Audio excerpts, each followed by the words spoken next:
One of my favorite tips for security in Microsoft 365 is to configure the default SharePoint sharing policy.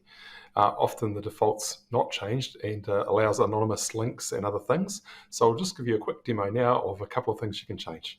The number one thing I recommend you do with SharePoint is check the sharing policy. So under the SharePoint Admin Center, go to Policies and then Sharing, and then check these two sliders. Note one is for SharePoint and one is for OneDrive. This also covers content stored in Microsoft Teams. The default is very permissive, allowing anyone to allow an external sharing link which can be transferred to another person without requiring authentication.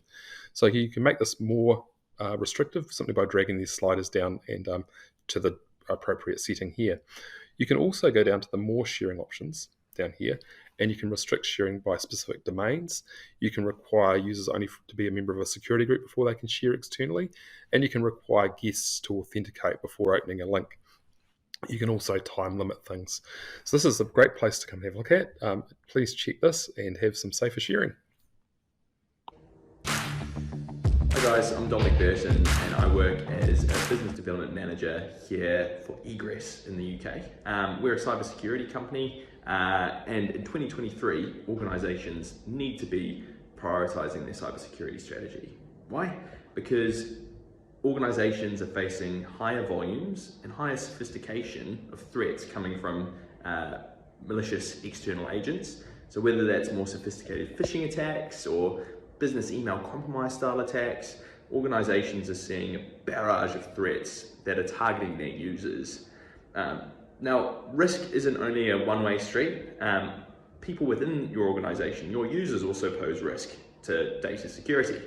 So one of the most common causes of a data breach is actually users making a mistake, like sending an email or an attachment to the wrong recipient that contains sensitive information, sending out information that's not protected with the appropriate level of security, or, we hate to admit it, sometimes there are malicious inside actors that are exfiltrating data as well.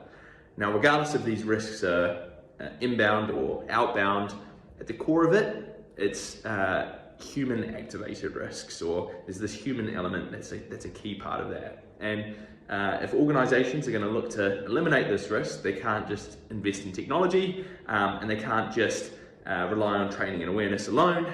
They need to really focus on developing a culture within their organization of cybersecurity advocacy amongst their users.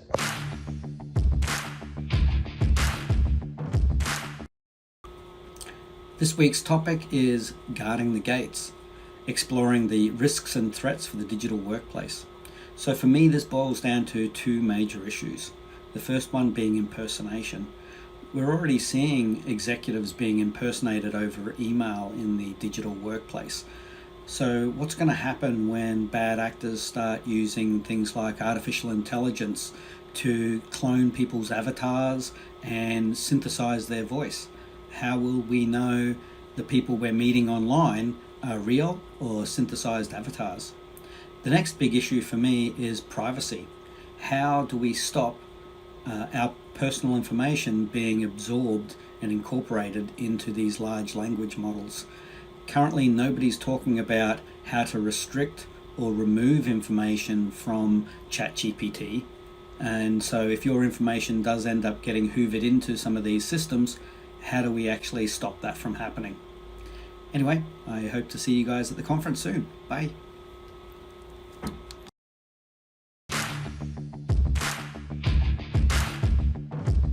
G'day, this is Jay. I'm the CEO of Predict Cyber. We are a cybersecurity consulting company. I want to share some tips with you today in terms of staying secure in your digital work environment.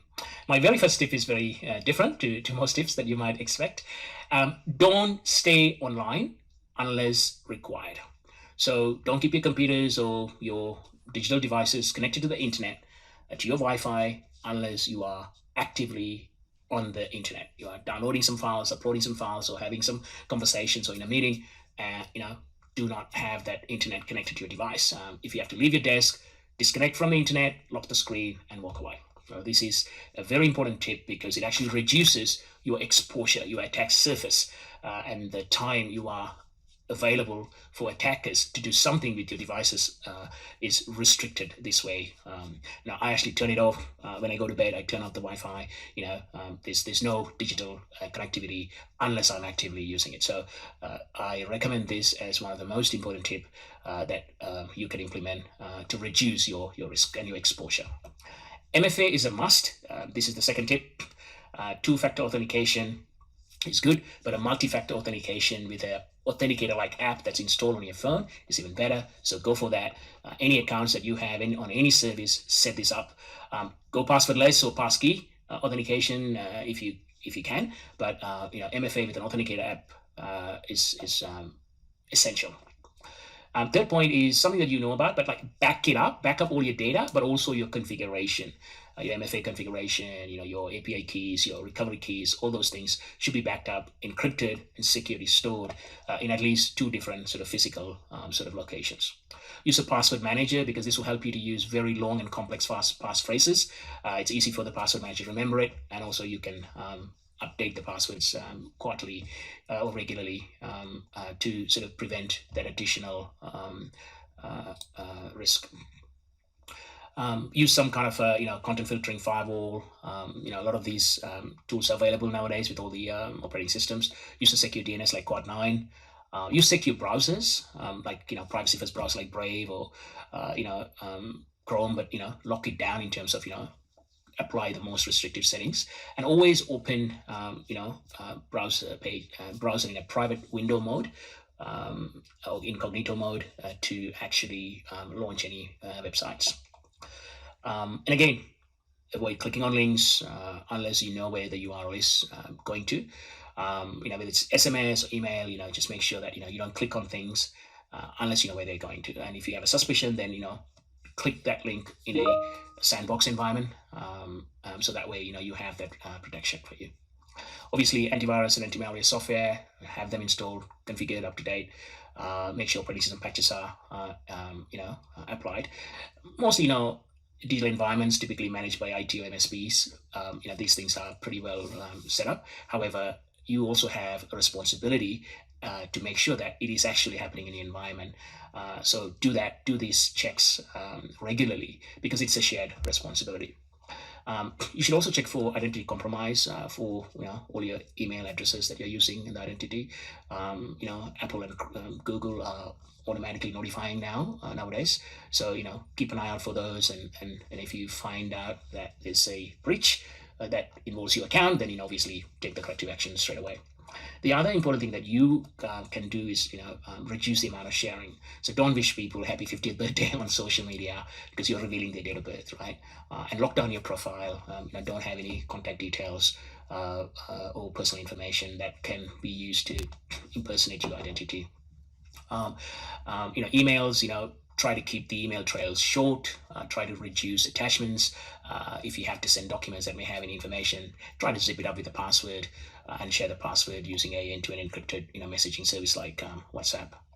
Also reduce your digital footprint. So clean up any account or trial accounts and things like that on different services that you are no longer using, unsubscribe from marketing databases and so on.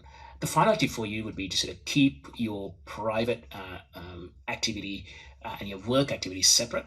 So don't use work computers or work devices for personal work, and don't share credentials, don't share devices, and so on. That's all from me. Thank you.